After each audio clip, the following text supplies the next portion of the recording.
नमस्कार, मैं भावना और चलिए देखते हैं झारखंड की 25 फटाफट बड़ी खबरों को। झारखंड में 14 मई के बाद फिर होगी बारिश। मौसम विभाग केंद्र रांची के अनुसार अगले 4 दिनों तक राज्यवासियों को गर्मी सताएगी। हालांकि 15 मई से राज्य के कई हिस्सों में धूप की तपिश थोड़ी कम होगी, यानी कई जिलों में हल्की बारिश होने की संभावना है। विभाग ने बताया कि 15 मई से राज्य की कुछ जगहों पर बादल छाने और कहीं कहीं हल्की बारिश हो सकती है। बारिश होने से लोगों को गर्मी से थोड़ी राहत मिलने की उम्मीद है, लेकिन कुछ दिनों तक अभी गर्म हवा की लहरें चलेंगी। दूरसंचार विभाग ने झारखंड बिहार में 1.5 लाख से भी अधिक मोबाइल नंबर किए बंद। दूरसंचार विभाग ने गैरकानूनी तरीके से मोबाइल कनेक्शन लेने वालों के खिलाफ अब दूरसंचार विभाग कार्यवाही करना शुरू कर दिया है।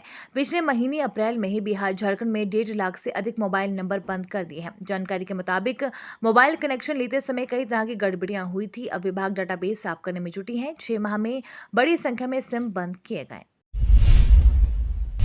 रांची में बोले नीतीश कुमार, मुझे शिबू सोरेन ने पहली बार बनवाया था। नीतीश कुमार ने बिहार और झारखंड के पुराने रिश्तों को याद किया। कहा कि पहली बार उन्हें झामुमो सुप्रीमो शिबू सोरेन ने ही मुख्यमंत्री बनवाया था। लालू प्रसाद के साथ जेपी आंदोलन की एकता से सभी वाकिफ है। कोरोना के कारण मिलना जुलना कम हो गया था। उन्होंने केंद्र पर अप्रत्यक्ष रूप से निशाना साधते हुए कहा कि इतिहास को बदलने की कोशिश हो रही है। मीडिया पर कुछ लोगों का नियंत्रण हो गया है। देश में विकास नहीं हो रहा, लेकिन इसकी चर्चा खूब हो रही है। जहां काम हो रहा है वहां दमन का प्रयास चल रहा है। झारखंड में समर वैकेशन की घोषणा, जाने कब से कब तक बंद रहेंगे स्कूल। देश के कई राज्यों में गर्मी का प्रकोप है और तापमान में इजाफा हो गया है। इसी को देखते हुए कई राज्यों ने अपने यहां समर वैकेशन यानी ग्रीष्मकालीन अवकाश घोषित कर दिए हैं। बिहार, उत्तर प्रदेश, मध्य प्रदेश सहित कई राज्यों में गर्मियों की छुट्टियों का ऐलान हो चुका है। उत्तर प्रदेश, बिहार के बाद झारखंड में भी गर्मियों की छुट्टियों का ऐलान हो गया है। जानकारी के अनुसार झारखंड के स्कूलों में समर वैकेशन आज से शुरू होने वाले हैं और 9 जून तक गर्मी की छुट्टी रहेगी। सीएम हेमंत सोरेन ने राज्यवासियों को पर्यटन विहार की दी सौगात। मुख्यमंत्री हेमंत सोरेन ने गुरुवार को रामगढ़ के पतरातू लेक रिजॉर्ट परिसर में नवनिर्मित पर्यटन विहार राज्यवासियों को समर्पित किया। इस मौके पर सीएम ने कहा कि इस पहल से पर्यटन के मानचित्र पर झारखंड को एक अलग पहचान मिलेगी। कहा कि झारखंड को प्रकृति ने कई खूबसूरत सौगातें दी हैं। इस राज्य को खनिज संपदा के लिए जाना ही जाता है। इसके अलावा यहाँ का प्राकृतिक सौंदर्य, मनोरम और मनमोहक वादियां और धार्मिक स्थल भी आकर्षण का केंद्र रहा है। 13 और 14 मई को रिम्स में हृदय रोगियों के लिए लगेगा कैंप। झारखंड सरकार की योजना के तहत वैसे लोग जो राशन कार्ड धारी हैं और हृदय रोग से ग्रस्त हैं, उनके लिए रिम्स में 13 एवं 14 मई को कैंप लगेगा। हृदय रोग से ग्रसित बच्चे, वयस्क एवं बुजुर्ग इस कैंप में आकर अपना जांच करा सकते हैं। इसके लिए जिले का सभी सामुदायिक स्वास्थ्य केंद्रों पर रजिस्ट्रेशन जारी है।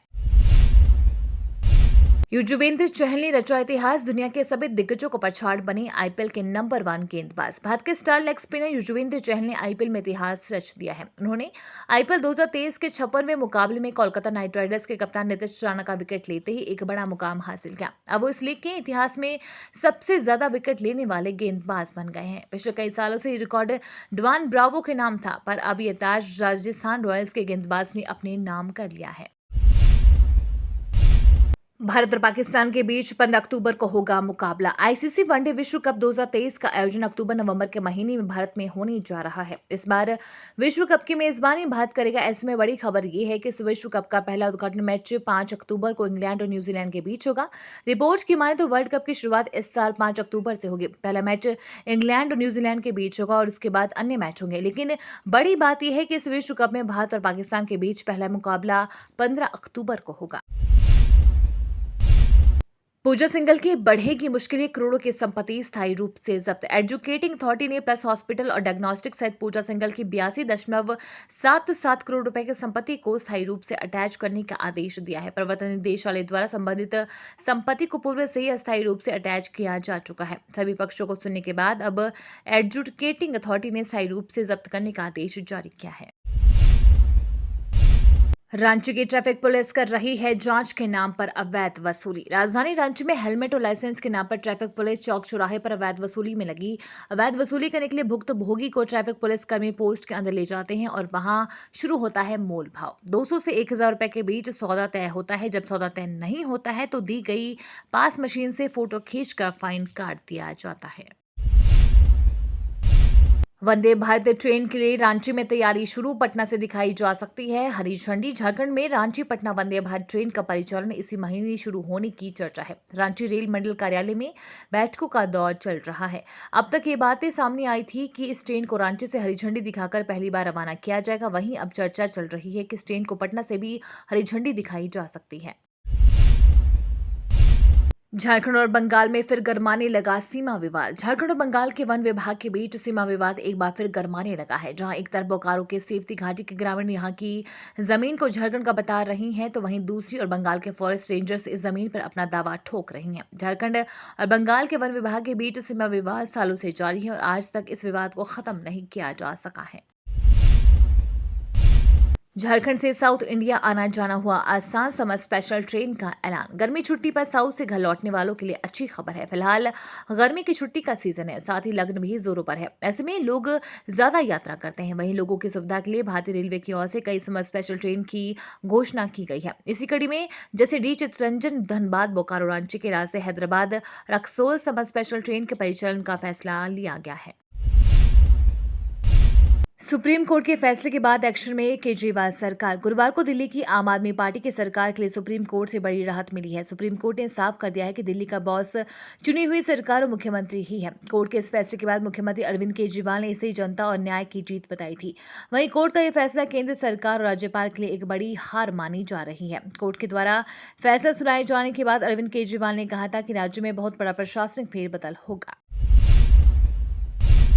अगले 72 घंटे पाकिस्तान के लिए अहम, सेना में भी भड़की विद्रोह की आग। पूर्व प्रधानमंत्री इमरान खान की भ्रष्टाचार मामले में गिरफ्तारी के बाद से ही पाकिस्तान हिंसा और आक्रोश की आग में जल उठा है। इमरान की पार्टी के कार्यकर्ता, उनके समर्थक सड़कों पर उतरकर लगातार तोड़फोड़ और आगजनी कर रहे हैं। इसी बीच कहा जा रहा है कि अब पाकिस्तानी सेना के अंदर भी भीषण विद्रोह की आग भड़क उठी है। 6 बड़े आर्मी अफसर पाक सेना अध्यक्ष पाकिस्तान की सरकार के खिलाफ हो गए हैं। यह दावा पाकिस्तानी सेना के एक सेवानिवृत्त अफसर ने किया है।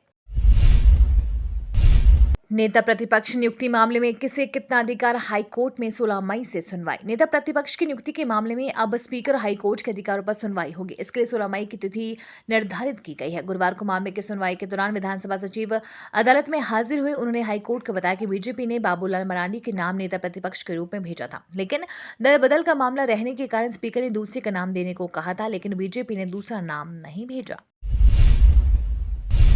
बिहारियों पर आपत्तिजनक टिप्पणी पर राज ठाकरे ने मांगी माफी। उत्तर भारतीयों व बिहारियों समेत हिंदी भाषियों के विरुद्ध आपत्तिजनक बयानबाजी के मामले में मनसे प्रमुख राज ठाकरे ने दिल्ली के 30 हजारी कोर्ट में लिखित खेद व्यक्त करते हुए माफी मांगे। राज ठाकरे द्वारा लिखित माफी मांग लिए जाने के बाद न्यायालय ने माफीनामा को स्वीकृत कर लिया है। इसके बाद मामले को समाप्त करने का आदेश पारित कर दिया।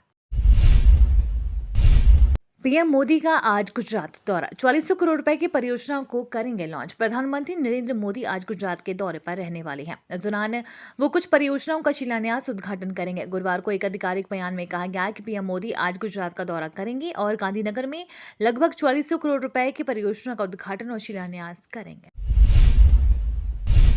नीतीश कुमार ने शरद पवार, उद्धव ठाकरे से की मुलाकात। लोकसभा चुनाव से पहले सभी विपक्षी दलों को एकजुट करने के प्रयास में लगे बिहार के सीएम नीतीश कुमार ने गुरुवार को शरद पवार और उद्धव ठाकरे से मुलाकात की। उनके साथ बिहार के उप मुख्यमंत्री तेजस्वी यादव भी मौजूद रहे। महाराष्ट्र के दिग्गज नेताओं से मिलने के बाद नीतीश कुमार ने बीजेपी के खिलाफ अधिक से अधिक विपक्षी दलों की एकजुटता का आह्वान किया।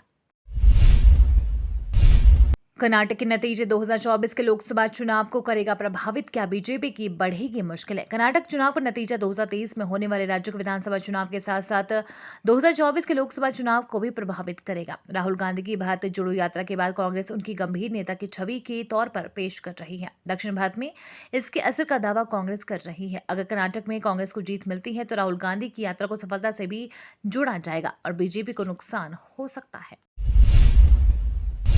ड्राइविंग लाइसेंस बनाने में पिछड़ रही झारखंड की महिलाएं। जमशेदपुर शहर में वाहन चलाने वाली महिलाओं की संख्या लगातार बढ़ रही है। स्कूटी से लेकर कार चलाती महिला व युवतियां हर सड़क पर दिख जाती है, लेकिन एक साल में ड्राइविंग लाइसेंस बनाने में महिलाओं की संख्या कम हुई है। पिछले 5 सालों में जिले में किसी महिला का कमर्शियल लाइसेंस नहीं बना। इन सालों में कुल जारी 3,05,155 लाइसेंस में से 2,49,229 पुरुष जबकि 57,035 महिलाओं के थे। वर्ष 2022-23 में महिलाओं के लाइसेंस में कमी आई है। 2021-22 में महिलाओं के 14,988 लाइसेंस निर्गत हुए। 2022-23 में अब तक 9,758 महिलाओं के लाइसेंस ही बने हैं। गिरिडीह के सरिया में हाथियों का उत्पात 4 एकड़ में लगी रबी की फसलों को किया बर्बाद। गिरिडीह जिला अंतर्गत सरिया क्षेत्र में हाथियों का उत्पात लगातार जारी है। सरिया थाना के अंतर्गत सबलपुर पंचायत के नीमा टांड और छरहा गांव में हाथियों का झुंड जमकर उत्पात मचाया। हाथियों की संख्या 25 से ऊपर बताई जा रही है। हाथियों के इस झुंड ने किसान पप्पू सिंह के बाढ़ की दीवार तोड़कर लगभग 4 एकड़ में लगी फसल को बर्बाद कर दिया। उत्कृष्ट कार्य करने वाले खूंटी के 30 पुलिसकर्मी सम्मानित। पुलिस में सराहनीय कार्य करने वाले पदाधिकारियों और जवानों को खूंटी एसपी अमन कुमार ने सम्मानित किया। अलग अलग क्षेत्र में उत्कृष्ट कार्य करने को लेकर 30 पुलिसकर्मियों को प्रशस्ति पत्र प्रदान कर उन्हें प्रोत्साहित किया गया। इस दौरान पुलिस पब्लिक के बीच बेहतर संबंध पर जोर दिया। द केरला स्टोरी झारखंड में टैक्स फ्री करने की मांग। सांसद संजय सेठ ने झारखंड में द केरला स्टोरी को टैक्स फ्री करने की मांग की है। सांसद ने मुख्यमंत्री हेमंत सोरेन से इस संबंध में एक चिट्ठी लिखी है। सांसद ने लिखा है, 2 दिन पूर्व द केरला स्टोरी नामक फिल्म रिलीज हुई है। फिल्म मूल रूप से हमारी बहनों और बेटियों के ऊपर हो रहे विभिन्न प्रकार के प्रताड़ना, जुल्म और उलझन को लेकर बनी है। ये सिर्फ फिल्म नहीं है बल्कि एक मजबूत तथ्य है। ये तो थी आज की बड़ी खबरें। अपने गांव या शहर की न्यूज देखने के लिए हमें कमेंट में जरूर बताएं कि आप न्यूज को कहां से देख रहे हैं।